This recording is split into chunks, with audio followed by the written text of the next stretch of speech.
Hello everyone. आज का जो टॉपिक है वो एक प्ले है जिसका नाम है Look Back in Anger, play by John Osborne ने। तो इस प्ले के बारे में मैं आपको कुछ की फैक्ट्स बता देती हूँ कि ये मॉडर्न ब्रिटिश थिएटर का बहुत इम्पोर्टेंट प्ले था और इस प्ले को मतलब किचन सिंक ड्रामा का एक बहुत फेमस एग्जाम्पल माना जाता है।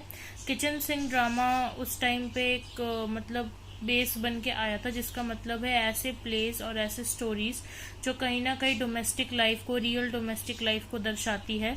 और इस प्ले को लिखा गया था 1955 में और इसको थिएटर में ओपन किया गया था मई 8 1956 में। तो अब जो इस प्ले का सेटिंग है, इस प्ले का जो जगह दिखाया गया है और टाइम दिखाया गया है वो है मिड 1950s और इंग्लैंड के एक स्मॉल टाउन में।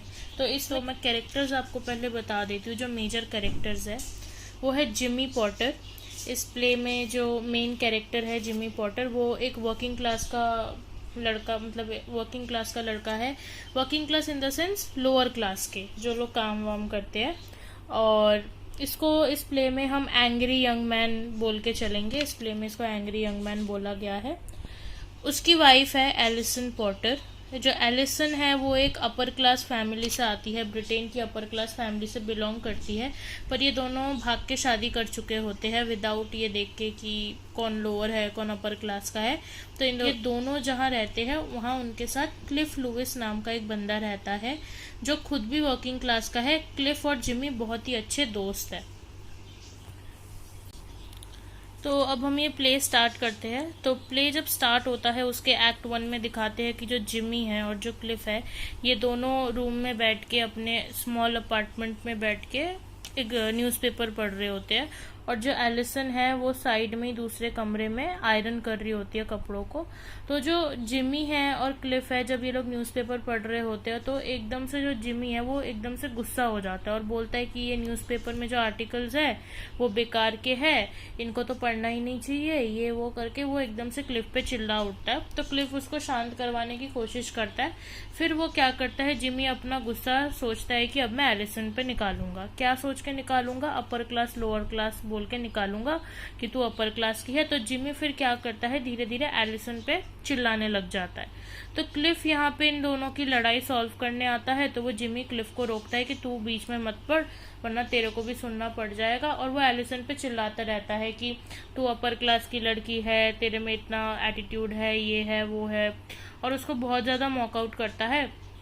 उतने में क्या होता है कि जब क्लिफ बीच में आ जाता है तो जिमी और क्लिफ में थोड़ा बहुत मतलब हाथापाई सा हो जाता है लड़ाई सुलझाने के चक्कर में। और जिमी क्या करता है, क्लिफ को जोर से धक्का मार देता है। जब क्लिफ को धक्का मारता है तो क्लिफ जाके एलिसन के ऊपर गिर जाता है, आयरन टेबल के ऊपर। और इसमें क्या होता है कि एलिसन का जो है हाथ जल जाता है। फिर क्या होता है, जब एलिसन खड़ी होती है और जिमी देखता है कि उसका हाथ जल गया तो जिमी एकदम से उसको अपोलोजाइज करने लग जाता है, उससे माफ़ी मांगने लग जाता है। पर एलिसन को गुस्सा आ जाता है और वो जिमी पे चिल्ला के वहाँ से चली जाती है दूसरे रूम में। अब जिमी क्या करता है, जिमी को इतना फर्क नहीं पड़ता तो वो अपने कमरे में जाके अपना ट्रम्पेट बजाने लग जाता है। तो क्लिफ क्या करता है, वो एलिसन के पास आता है। अब यहाँ पे क्लिफ क्या करता है कि क्लिफ एलिसन के लिए दवाई लेकर आता है, दवाई लगा के देता है। तो एलिसन उसको बोलती है क्लिफ को कि देखो, मेरे को नहीं लगता कि अब मैं ये सब और सहन कर पाऊंगी, क्योंकि अब शायद से जिमी मुझसे और प्यार भी नहीं करता, वो हमेशा मुझसे लड़ता रहता है। तो क्लिफ एलिसन को उस टाइम समझाता है कि देखो तुम बहुत अभी तुम बहुत जल्दबाजी में ये सब सोच रही हो, वो कभी कभार हो जाता है, उसका मूड थोड़ा फ्रस्ट्रेट वो हो जाता है, इतना सोचा मत करो। तो एलिसन फिर क्लिफ से बोलती है कि देखो, मैं ना एक बात छिपा रही थी जिमी से कि मैं उसके बच्चे को लेके प्रेग्नेंट हूँ। तो मुझे डर है कि अगर मैंने जिमी को ये बात बताया दैट आई एम प्रेग्नेंट, तो वो फिर मेरे पे और गुस्सा करेगा और वो ये सोचेगा कि मैं उसको बस अपने साथ बांध के रखना चाहती हूँ। तो क्लिफ बोलता है कि तुम डरो मत, वो भी तुमसे प्यार करता है, तुम बस जाके उसको एक बार बताओ तो सही। क्लिफ इतना कुछ इसलिए बोलता है क्योंकि क्लिफ और जिमी सेम बैकग्राउंड से होते हैं। वो कहीं ना कहीं जिमी के साथ बहुत टाइम स्पेंड कर चुका होता है दोनों ही। जो क्लिफ है ठीक है, वो थोड़ा सा पढ़ाई में कम है, पर जो जिमी है वो ओवर एजुकेटेड है, उसने कुछ ज़्यादा ही पढ़ाई कर रखी है, पर उसको कभी उस हिसाब से कोई जॉब मिला नहीं है। तो वो कहीं ना कहीं अपने इस बात को लेकर गुस्सा रहता है कि इतना पढ़ाई करने के बावजूद मेरे को कोई जॉब नहीं मिला। और जो क्लिफ और जिमी है ये दोनों एक साथ ही एक मिठाई, एक स्वीट स्टॉल चलाते आते हैं तो क्लिफ एलिसन को फिर मतलब एडवाइस देता है कि तुम एक बार बोल कर तो देखो, और ये जैसे ही क्लिफ बोलता है उसके बाद क्लिफ क्या करता है, एलिसन से क्लोज आके एलिसन को किस करने लग जाता है। और उसी टाइम जब एलिसन को किस कर रहा होता है तो जिमी उन्हें इन दोनों को देख लेता है क्लोज होते हुए, पर जिमी कुछ बोलता नहीं है। अब यहाँ पे ऑडियंस को भी फिर यही चीज फील हुआ कि जिमी ने कुछ बोला क्यों नहीं, क्योंकि उसका फ्रेंड उसके वाइफ को किस कर रहा था, तो जिमी ने कुछ रिएक्ट क्यों नहीं। But the main thing is जो ये सेटिंग जबकि रखी गई है उस टाइम नॉन ट्रेडिशनल बैकग्राउंड हुआ करता था, उस टाइम इतना ज्यादा कोई इन सब चीजों को लेके कोई मैटर कोई रिएक्ट नहीं करता था, कौन किसको किस कर रहा है, किसके वाइफ को किसके हस्बैंड को। तो उस टाइम इस प्ले में दिखाया गया है कि नॉन ट्रेडिशनल बैकग्राउंड है, तो इसमें कोई रिएक्ट करने वाली बात नहीं है कि जिमी के वाइफ को उसके फ्रेंड ने किस करा। तो इसीलिए जिमी कोई मतलब रिएक्ट नहीं करता और वहां से चला जाता है। थोड़ी देर बाद जब क्लिफ वहां से थोड़ा साइड हो जाता है तो उस टाइम जिमी फिर से एलिसन के पास आता है उसको सॉरी बोलने, और उसको बोलता है कि देखो मेरी बात जो मैंने जो करा, I am sorry for that, मैंने तुम्हें धक्का दे दिया गलती से और तुम्हें चोट लग गई। ऐसा एक भी मोमेंट नहीं होता जब मैं तुम्हें नहीं चाहता और तुमसे प्यार नहीं करना चाहता। तो जब इन दोनों का मूड, जिमी और एलिसन का मूड जब थोड़ा सही हो जाता है तो ये दोनों ना हमेशा स्टार्टिंग से एक गेम खेलते हैं, स्क्विरल और बियर का गेम। इनके पास दो सॉफ्ट टॉयज है, एक मतलब जिमी के पास एक बियर का सॉफ्ट टॉय है, एलिसन के पास एक स्क्विरल का सॉफ्ट टॉय है। तो ये बियर और स्क्विरल स्क्विरल खेलते हैं, तो फिर ये प्यार से बात करते करते बियर स्क्विरल खेलने लग जाते हैं और फिर मतलब दोनों हंसी मजाक करने लग जाते हैं। उनका जब जब इनकी लड़ाई होती थी ये जिमी और एलिसन ये स्क्विरल बियर वाला गेम खेलते थे और इनका मूड सही हो जाता था। अब क्या होता है कि थोड़ी देर बाद क्लिफ वापस आता है और क्लिफ आके एलिसन को बोलता है कि तुम्हारी जो फ्रेंड है हेलेना, हेलेना एक टाइम पे एलिसन की मतलब हेलेना एलिसन की बहुत बेस्ट फ्रेंड थी। तो क्लिफ आके बोलता है कि एलिसन तुम्हारा ना कोई कॉल है, किसी हेलेना चार्ल्स ने तुम्हें फोन किया है, कह रही है तुम्हारी दोस्त है वो। जब जिमी ये बात सुनता है कि एलिसन की फ्रेंड हेलेना ने कॉल करा है तो उसको बहुत गुस्सा आता है। तो यहाँ पे एलिसन क्या करती है, वो कॉल अटेंड करने चली जाती है। इतने में जिमी क्लिफ से बोल रहा होता है कि ये जो हेलेना है ना, मैं उसको बिच बोल के बुलाता हूँ क्योंकि ये कहीं ना कहीं ये हेलेना किसी दुश्मन से कम नहीं है इनके लाइफ में। तो जिमी को बहुत गुस्सा आता है कि हेलेना ने क्यों कॉल करा है एलिसन को। तो इतने में जिमी क्या करता है, अपने कमरे में जाता है और वहाँ एलिसन का पर्स चेक करता है। एलिसन के पर्स में वो देखता है कि एलिसन की मम्मी से लेटर आए हुए हैं। तो इसको इतना पता चलता है कि एलिसन और उसकी माँ में अभी भी कांटेक्ट है और वो लेटर एक्सचेंज करते रहते हैं, पर उसमें जिमी का नाम कभी मेंशन नहीं करते। तो यहाँ पे क्या होता है, जिमी को आ जाता है गुस्सा। उसके बाद एलिसन एंटर करती है जिमी और क्लिफ के रूम में, और एलिसन ये बताती है कि जो हेलेना है उसने फोन पे बताया कि वो थोड़े दिनों के लिए हमारे साथ यहाँ पे रहने आ रही है। ये सुन के जिमी का जो दिमाग है वो और गर्म हो जाता है और वो एकदम से एलिसन पे फूट पड़ता है, एकदम से फट जाता है उस पे कि मतलब उसको फिर से सुनाने लग जाता है कि तू एक ऐसी औरत है जो मेरे प्यार को हमेशा खा जाती है, एक पाइथन की तरह खा डस देती है, तू कभी अच्छा नहीं सोच सकती, ये नहीं वो नहीं। उस पर बहुत चिल्लाने लगता है। फिर एट लास्ट वो उसे बोलता है कि भगवान करे तेरे साथ ऐसा हो कि तेरा कोई बच्चा पैदा हो और वो बच्चा तेरे मरा हुआ पैदा हो, फिर तेरे को पता चलेगा किसी को खोने का गम क्या होता है। जबकि यहाँ पे मैं आपको बता दूं, एलिसन ने अभी तक बताया नहीं है जिमी को कि वो प्रेग्नेंट है, बट जिमी ने गुस्से में ये बोल दिया कि काश तेरा बच्चा हो और वो मरा हुआ पैदा हो, तभी तेरे को पता चलेगा कि किसी के मरने का गम क्या होता है। और ये सब गुस्से में बोल के वो वहां से साइड हो जाता है। यहाँ पे हमारा एक्ट 1 खत्म होता है। अब जब एक्ट 2 ओपन होता है तो वो 2 हफ्ते बाद का सीन दिखा रहे होते हैं कि जो एलिसन होती है वो चाय बनाने के लिए पानी गर्म कर रही होती है और जो जिमी और क्लिफ है वो अपने अपने रूम में बैठे होते हैं और जिमी ट्रम्पेट बजा रहा होता है।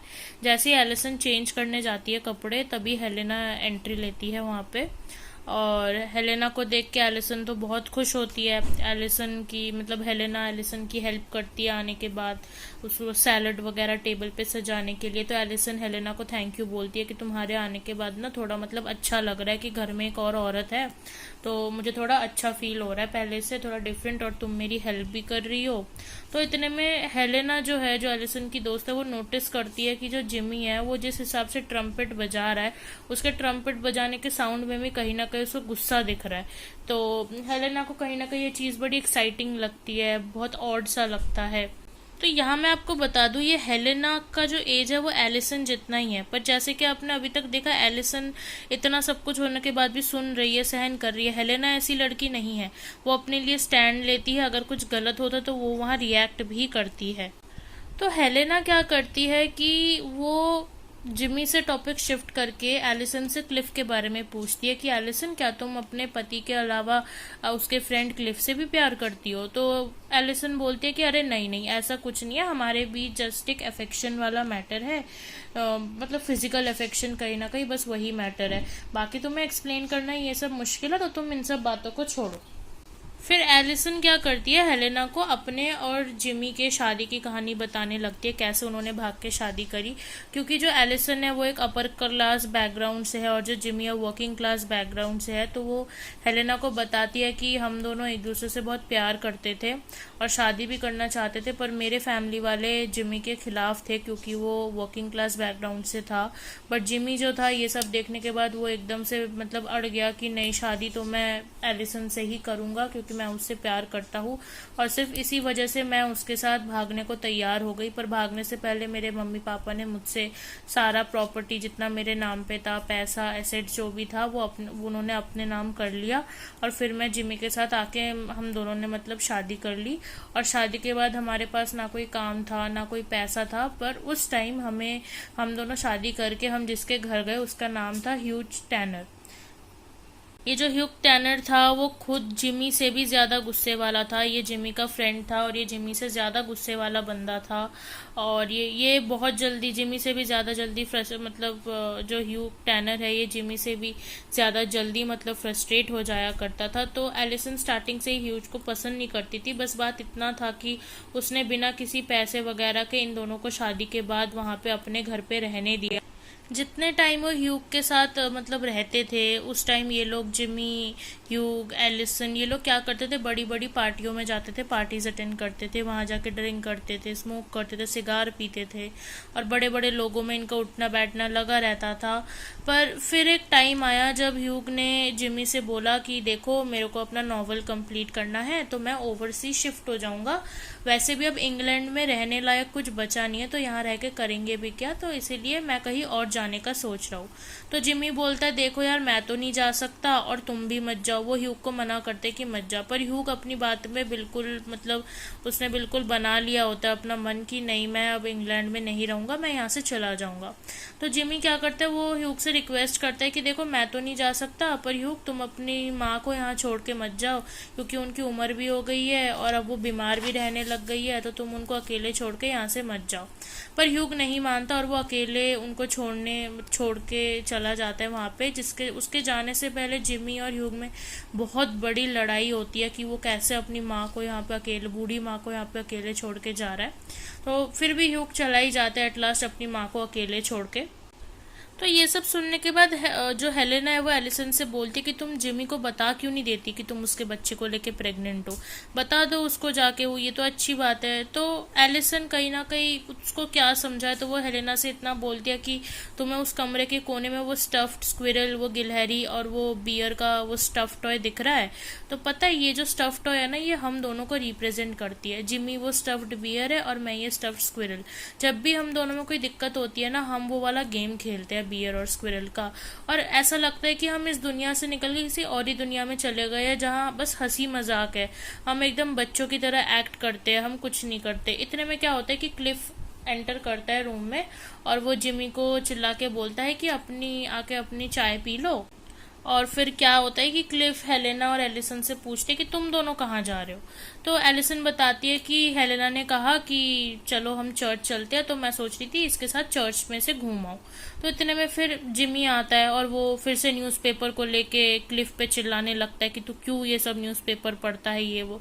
तो क्लिफ थोड़ा काम माइंडेड होता है तो वो जिमी की बात मान जाता है कि चल ठीक है नहीं पढ़ता, तू बैठ जा।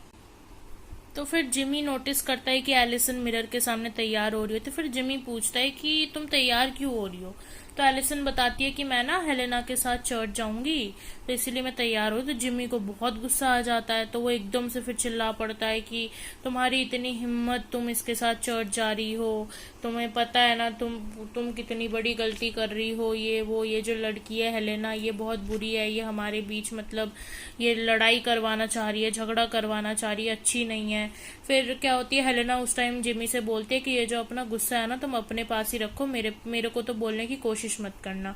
मतलब वो एक तरफ से आग में घी डालने का काम कर देती है, और जिमी फिर और गुस्सा हो जाते हैं, वो और एलिसन पे चीखने लगता है। इतने में उसके माइंड में वही उसके मदर को जो वो लेटर लिखती है, कांटेक्ट में है, ये सब बातें याद आती है। फिर जिमी एकदम से फिर और बोलता है कि भगवान करे दैट आई होप कि तुम्हारी मम्मी मर जाए, और फिर उनको मतलब उनको जो कीड़े खाए उन कीड़ों को भी इंडाइजेशन हो जाए। मतलब उसको बहुत बुरी बुरी बातें मतलब सुनाने लग जाता है एलिसन।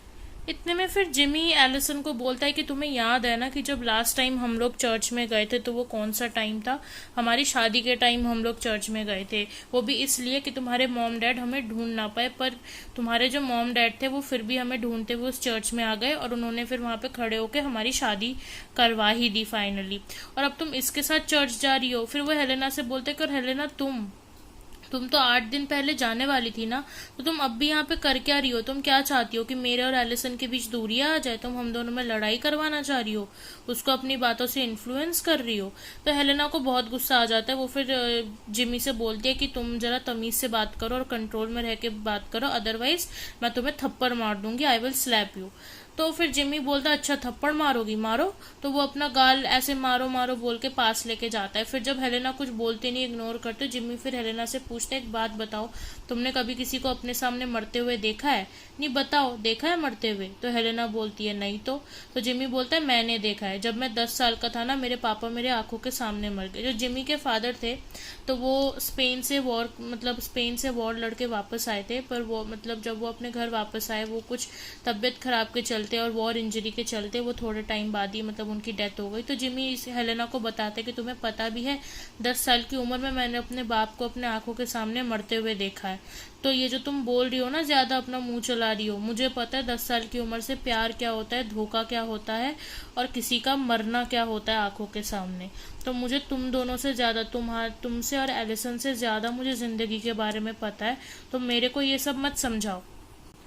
हेलेना ये सब सुनती है पर वो जिमी से कुछ बोलती नहीं है, वो खड़ी होती है और एलिसन को बोलती है कि चलो जाने का टाइम हो गया, अब हम चलते हैं। और फिर ये बोल के जो हेलेना है वो एग्जिट कर जाती है। अब जैसे ही हेलेना एग्जिट करती है रूम से, तो जिमी जो है वो जो जिमी है वो एलिसन के अपने वाइफ के पास जाता है, एलिसन के पास, और वो उसे बोलता है कि तुम्हें दिखता नहीं है कि मैं क्यों इतना गुस्सा होता हूँ, तुम मेरे को समझती क्यों नहीं हो।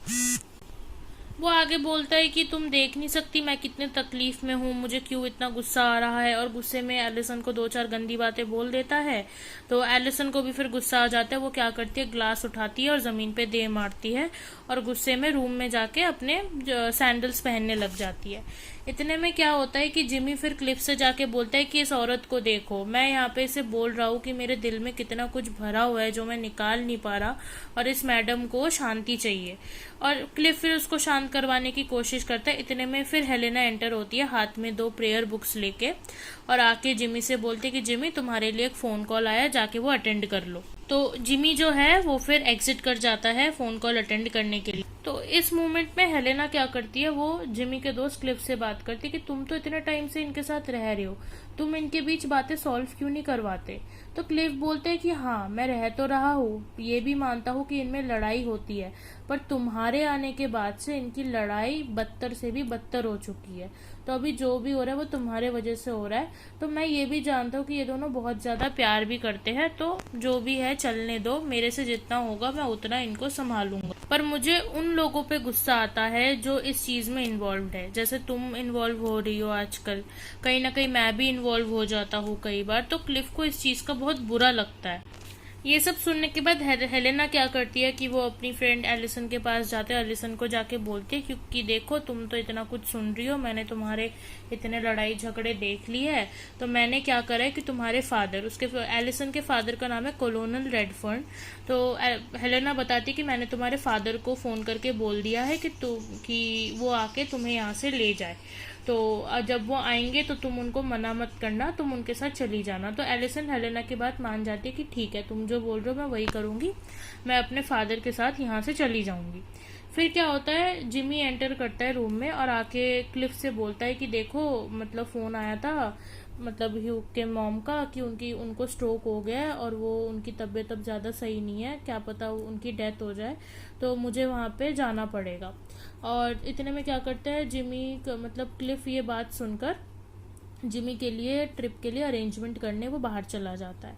फिर जिमी एकदम से अपने आप में सोच रहा होता है कि ह्यूग की मॉम कितनी अच्छी थी कि उन्होंने अपने इतने पैसे इसके स्वीट स्टॉल पे लगा दिए, और एलिसन को कितना प्यार करती थी, उनको एलिसन कितनी अच्छी लगी थी, कितनी सुंदर लगी थी। तो जिमी क्या करता है, खड़े होकर एलिसन को बोलता है कि देखो ह्यूग की मॉम की ऐसे तबीयत खराब है तो हम दोनों को ही वहाँ पे जाना पड़ेगा, तो तुम मेरे साथ चलोगी अभी।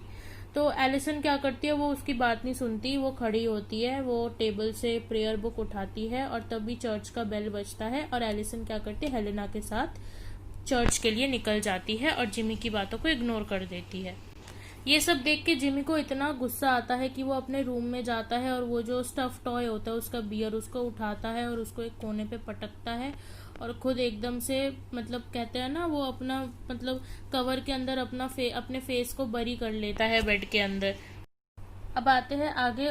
उस दिन इवनिंग में क्या होता है कि जिमी तो जा चुका होता है लंदन मिसेस टैनर को देखने कि उनकी तबीयत कैसी है, और इतने में क्या होता है, एलिसन अपने रूम में बैठ के अपना सूटकेस पैक कर रही होती है और उसके फादर आए हुए होते हैं, वो चेयर पे बैठे हुए होते हैं। तो एलिसन के जो फादर है उनका नाम है कोलोनल रेडफर्न, वो एक मिलिट्री लीडर रहे थे और अभी वो जहाँ तक स्टोरी के अकॉर्डिंग अभी वो अपने लेट 60s में चल रहे थे और वो कहीं ना कहीं ब्रिटेन के जो ग्रेट पास्ट थे उसको रेफर करते हैं। तो कहीं ना कहीं जो एलिसन जब अपना सूटकेस पैक कर रही होती है तो वो अपने बेटी से पूछते हैं कि जिमी कहाँ पे है। तो एलिसन बताती कि वो तो मिसेस टैनर को देखने गया है वहाँ पे, क्योंकि कहीं ना कहीं मिसेस टैनर ने बहुत हेल्प करी है एक टाइम पे उसकी और वो मुझे भी बहुत प्यार करती थी। तो जो कॉलोनल रेडफर्न है वो पूछते हैं अपनी बेटी से कि मतलब वो तो इतना पढ़ा लिखा है, जिमी तो इतना पढ़ा लिखा है, उसके बाद भी वो स्वीट स्टॉल क्यों चला रहा है, वो तो कोई और काम भी कर सकता था। तो एलिसन बताती है कि देखिए पापा, उसने ट्राई तो एडवर्टाइजिंग में भी करा था, वैक्यूम क्लीनर के उसमें भी करा था, बहुत काम उसने ट्राई करे थे, पर स्वीट स्टॉल चला के उसको जो एक सेटिस्फैक्शन मिलता है वो किसी और काम में उसको नहीं मिल सकता, इसलिए वो यही कर रहा है। तो एक टाइम था तो कॉलोनल फिर वहाँ पे बैठ के कुछ पुरानी बातों को सोच रहे होते हैं। वो ये सोचते हैं कि एक टाइम ऐसा था जब वो लोग जिमी को पसंद नहीं करते थे क्योंकि वो वर्किंग क्लास से बिलोंग करता है, और आज एक टाइम है कि जब ये लोग ये सोचते हैं काश हम उस टाइम इसको मना नहीं करते और हम इसकी शादी हम खुद ही करवा देते। कहीं ना कहीं वो सोचते कि हमारी गलती है कि उसकी मम्मी ने इतना बुरा भला बोला जिमी को कि आज वो उन बातों को अपने दिल पे लिए बैठा है। इतने में जो है एलिसन अपना बैग पैक कर लेती है और वो अपने उस स्टफ्ड स्क्विरल को रखने ही वाली होती है कि सोचती है इसके रखूँ या ना रखूँ, तो वो उसको नहीं रखती, वो निकाल देती है। तो यहाँ ये शो होता है कहीं ना कहीं अपने दिमाग में सोच रही होती है क्या मैं जो कर रही हूँ वो सही है, क्या मेरे को जाना चाहिए या नहीं। पर फिर वो डिसाइड करती कि नहीं, मेरे को चले ही जाना चाहिए, इतना कुछ सहने से अच्छा है। तो फिर वो अपने फादर के पास जाके थोड़ा सा रोने लगती है। उसी टाइम वहाँ पे मतलब हेलेना एंटर करती है। तो हेलेना फिर एलिसन से पूछती है कि तुम्हारी पैकिंग हो गई। एलिसन बोलती है हाँ। तो कॉलोनल जो है वो पूछते हैं कि हेलेना नहीं जाएगी क्या हमारे साथ। तो एलिसन बोलते है कि नहीं, अभी अगले दिन उसका बिर्मिंघम में इंटरव्यू है जॉब के लिए, तो वो और एक दिन यहाँ पे वो रुकेगी, सिर्फ हम दोनों जाएंगे। इतने में क्या होता है, क्लिफ भी रूम में एंटर करता है। तो एलिसन क्लिफ को इंट्रोड्यूस करवाती है अपने फादर से, और इंट्रोड्यूस होने के बाद कॉलोनल मतलब एलिसन के फादर वहाँ से एग्जिट कर जाते हैं। इतने में क्या होता है कि क्लिफ एलिसन से पूछता है कि तुम थोड़ा रुक जाती, अगर तुम्हें जाना ही है तो तुम जिमी को फिर बताकर जाती ना। तो एलिसन क्या करती है, क्लिफ को एक लेटर पकड़ाती है और वो बोलती है कि तुम बस ये लेटर जिमी को दे देना और इसमें जितना भी लिखा है जिमी खुद ही सब कुछ समझ जाएगा। ये बोल के एलिसन वहाँ से चली जाती है। उसके बाद जो दोनों रह जाते हैं अपार्टमेंट में वो थे क्लिफ और हेलेना। तो क्लिफ हेलेना से बोलता है कि अब ये पूरा एकदम ना मेरा पूरा जो घर है वो मतलब खाली हो चुका है, मेरा पूरा घर, अब कुछ बचा नहीं है यहाँ पे। तो तो क्या होता है कि क्लिफ बहुत गुस्सा हो जाता है कि कितना कुछ हो गया इस लड़की के चक्कर में, हेलेना के चक्कर में, और जिमी, और हेलेना बोलती है कि जो भी कुछ हुआ है वो जिमी के वजह से हुआ है, उसके गुस्से के वजह से आज सबके साथ ये हुआ है। तो क्लिफ बहुत इरिटेट हो जाता है, बहुत फ्रस्ट्रेट हो जाता है। तो वो क्या करता है, वो हेलेना को बोलता है कि देखो मैं तो जा रहा हूँ यहाँ से, ट्रेन स्टेशन पे मैं जिमी से मिल लूंगा जब वो वापस आएगा, और मैं अभी घर नहीं आऊंगा। और वो क्या करते हैं कि वो जो लेटर जो एलिसन देकर गई होती है उसको अपने हाथ से पूरा फेंक देता है, और वो जाके और वो हेलेना उठा लेती है, और क्लिफ एग्जिट कर जाता है, वहां से चला जाता है। हेलेना क्या करती है कि वो लेटर उठा के वो बेड पे जाके बैठती है, तभी एकदम जिम्मी पूरे गुस्से में अपार्टमेंट के अंदर आता है, और वो आते ही एकदम से चिल्लाने लग जाते हैं कि तुम्हें पता है एलिसन के जो फादर कोलोनल, वो मुझे अपनी गाड़ी से उड़ाने वाले थे, और क्लिफ उसकी इतनी हिम्मत, मेरा इतना अच्छा दोस्त हो के वो मेरे को रास्ते से इग्नोर करते हुए चला गया। हेलेना कुछ भी नहीं सुनती, वो क्या करती है, बस जिम्मी की तरफ एलिसन का दिया हुआ लेटर उसके मुंह पे फेंक देती है। और जिमी जब वो लेटर उठा के पढ़ता है तो उसके पहले 2 लाइन में एलिसन ने लिखा होता है कि देखो मुझे थोड़ा टाइम चाहिए और थोड़ा स्पेस चाहिए, और लेटर के एंड में वो इतना लिखती है कि मेरे दिल में तुम्हारे लिए प्यार था और है और हमेशा रहेगा। लेटर पढ़ने के बाद जिमी हेलेना से पूछता है वो तो चली गई, तुम यहाँ पे रह के क्या कर रही हो, तुम क्यों नहीं गई उसके साथ। तब हेलेना बोलती है कि क्या तुम्हें पता भी है कि एलिसन तुम्हारे बच्चे को लेके प्रेग्नेंट है, जो तुम उसके बारे में इतना कुछ बोलते रहते हो। जिमी बोलता है मेरे को कोई फर्क नहीं पड़ता कि अगर वो मेरे बच्चे को लेके प्रेग्नेंट है या नहीं। उसकी जब मिसेस टैनर जो ह्यू की मदर थी, जब वो, अब जो उसका फ्यूनरल होगा, उनकी डेथ हो गई है, अब उनके फ्यूनरल पे मुझे अकेले जाना पड़ेगा, और वो तो उनको एक बुके भी नहीं भेजेगी, मेरे को इतना पता है। उन्होंने उसके लिए इतना अच्छा सोचा, इतना मतलब चिल्ला के बोलते कि तुम मेरे को ज्यादा मत बोलो वरना मैं तुम्हें एक खींच के चाटा मारूंगा। हेलेना को इतना गुस्सा आता है ये सब सुन के कि वो उल्टा जिम्मी के गाल पर ही एक चाटा मार देती है, बहुत तेज का। इतने में क्या होता है कि जिमी बिल्कुल चाटा खा के बिल्कुल शांत पड़ जाता है, और वो अपने से थोड़ा बहुत ना इमोशनल हो जाता है, थोड़ा रोने लग जाता है। तो हेलेना को बहुत बुरा फील होता है, तो वो एकदम से जिमी को हक कर लेती है और उसको किस करने लग जाती है। अब यहाँ पे हमारा एक्ट 2 भी खत्म हो जाता है।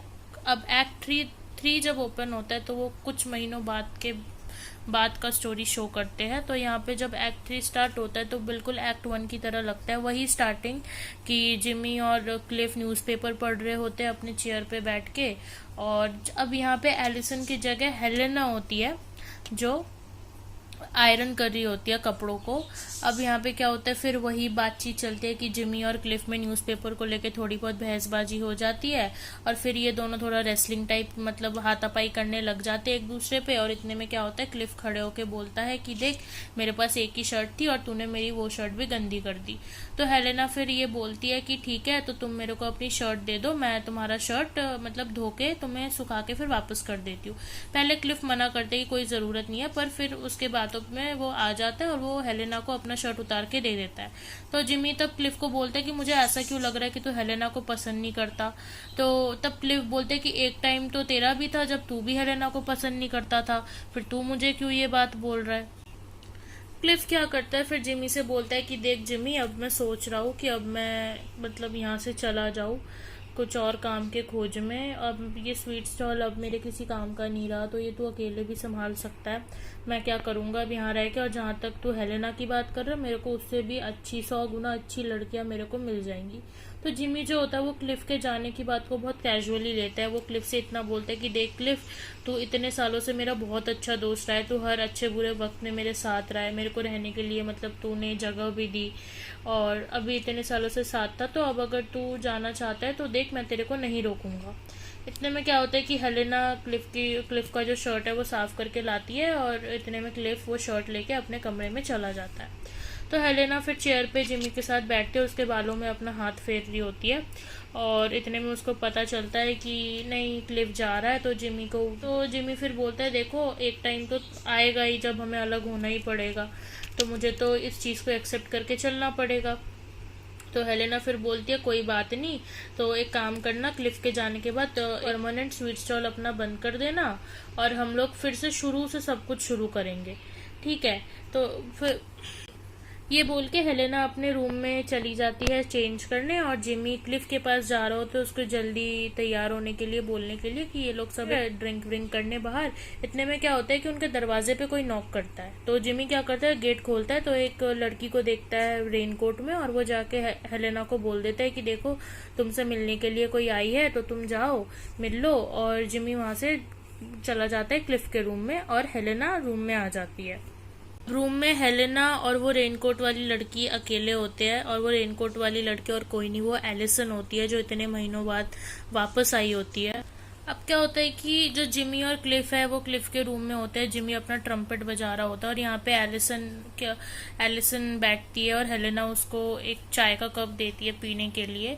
तो एलिसन हेलेना को बताती है कि तुम्हें पता है मेरे को तो टिकट काटते टाइम भी यकीन नहीं हो रहा था कि मैं इतने महीने बाद वापस इस जगह पे कभी ना कभी फिर वापस आऊंगी, और इतना सब कुछ हो गया, मेरे को तो अभी तक यकीन नहीं हो रहा कि मेरे साथ इतना सब कुछ हो गया। तो हेलेना एकदम से बोलती कि देखो जो कुछ भी हुआ वो तो हो गया, पर अब तुमसे ज्यादा हक मेरे को यहाँ पे रहने का है।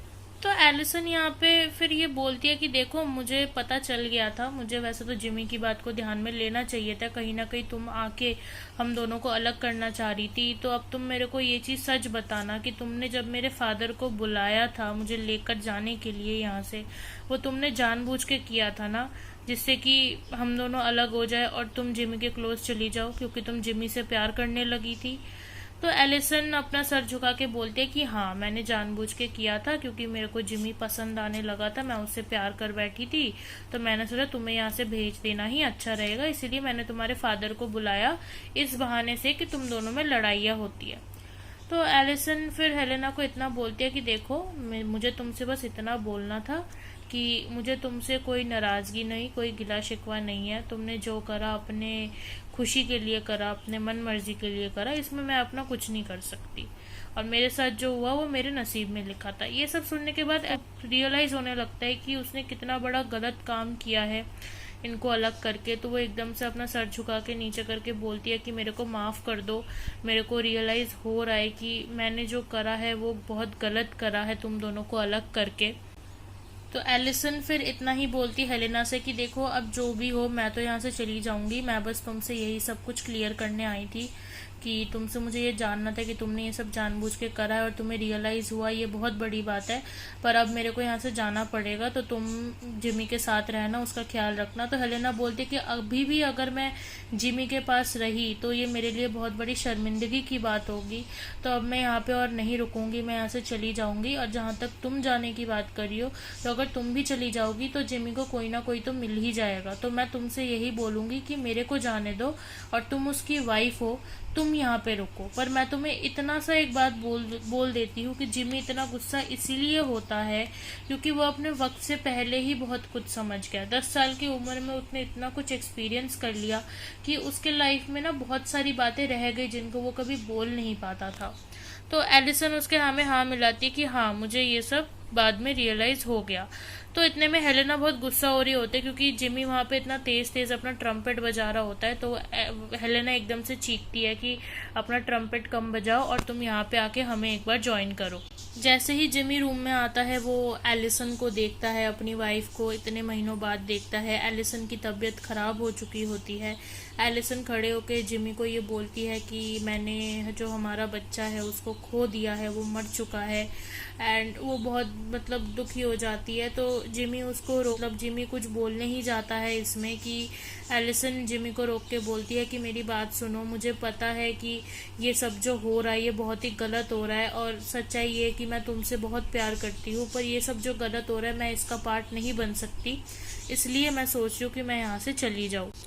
इतने में क्या होता है कि एलिसन की जगह हेलेना वहाँ से चली जाती है और जैसे ही एलिसन भी जाने लगती है तो जिमी एलिसन को रोक लेता है और उसको बोलता है कि तुम क्यों जा रही हो, तुम रुक जाओ, ऐसे मत करो, कहीं ना कहीं हम दोनों ने ही कुछ ना कुछ गलत करा है। तुम मेरे को छोड़ के चली गई, मैं तुम पे हमेशा इतना चिल्लाता था और कहीं ना कहीं हमारे साथ गलत हुआ है, एक गलत इंसान से प्यार हो गया। जैसे कि मतलब हेलेना कैसे जिमी के क्लोज आ गई इन दोनों को अलग करके, एक गलत इंसान की मतलब डेथ हो गई कि टैनर की जो मदर थी वो उनको मरना नहीं चाहिए था, वो बहुत अच्छी इंसान थी।